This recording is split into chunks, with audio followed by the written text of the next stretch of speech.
You Could Do It Tonight by Couch Slut. This album is what I was looking for. Out of all of the music I could have found in the past month or so, which hasn't been a lot given, how much I've been uploading, this is what I've been waiting for. This year's felt really slow, and this album is kicking it into second gear for me. Couch Slut is apparently actually not that new. They've been around for, I think, a decade now, and I think they're based out of New York.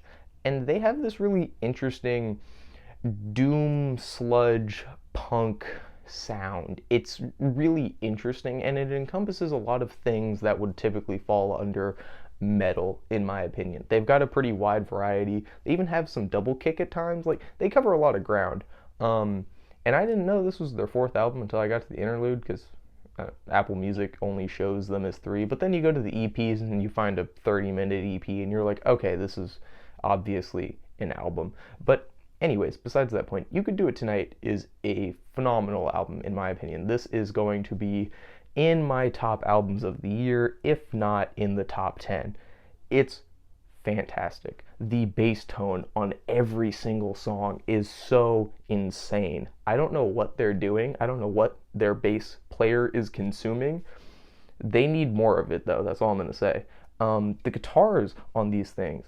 Ooh, the guitar is just, it's never more pronounced than the bass, but it works a lot in these sludgier, noisier bands where they're going for a much more atmospheric thing rather than trying to show you the technicality of their play. I also like the kind of, I don't know how you describe it, the kind of off-key instrumental that comes in every once in a while. I think Couch Slut Jimbo does it, or is it Ode to Jimbo? Couch Slut Lewis, yeah. I think you get a little bit of that in the intro to that song. I also really like the lyrical content of this album. Maybe not Couch Slut Lewis, that one was hard to listen to. And Ode to Jimbo definitely feels like it's in a very similar vein. But I like the Chat Pile-esque storytelling in their songs. I feel like it's a very fun way to break up the really harsh nature of the music itself, because it's good music, but it's very harsh. It's heavy metal. What do you expect?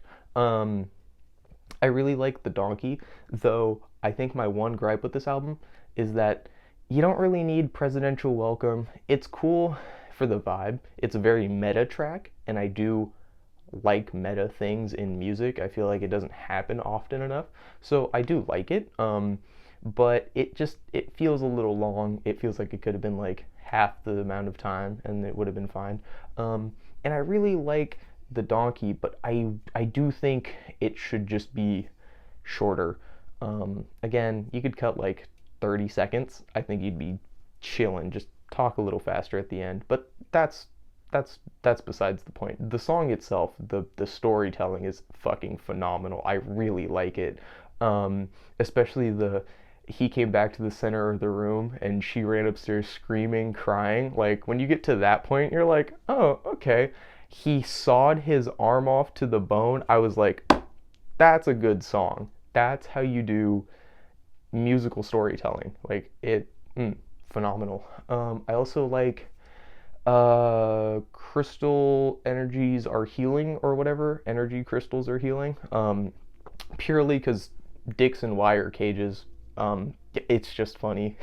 Like, making this kind of music can just be funny, and I think we need to, as a society, embrace music that's really dark and really black in nature. Like, it is a void of human emotion, but it's funny. It comes across as really funny when you give it in such a flat, serious performance. I also really like the final track, the Wilkinson's House for Boys, or whatever the fuck it's called. Again, same thing. The storytell's phenomenal. The bass, phenomenal. I love the guitar tones. And the drummer's really good for how low-key the drums feel. Sometimes in albums where the bass is so pronounced, especially when it comes to just the rhythm of the song, the drums feel like they're fighting to be heard. And I think this happens at times on this album, especially when the guitar actually comes in and they're playing really high on the frets, so it's just, there's a lot more sound going on. But I still really like it. It's a really nice album. I'm gonna give it like a solid 8.5. It might shrink down to like a solid 8, but it's really good, and I really like all of the performances. Again, the only gripes I have are just kind of where they choose to put certain amounts of length. Like, again, the interlude could be shorter, the end of the donkey could be shorter, but other than that, I think this is a phenomenal album that mixes, again, it mixes punk and doom and sludge and noise so well that I can't really complain about it. Like, even the complaints I have are so minor, and it would be like, cut a minute of of not sound. That's it. That's my complaint. But yeah, 8.5, fantastic album. I'm sad I can't see Couch Slut, Chat Pile, and Regana. That show sounds like it's gonna be phenomenal.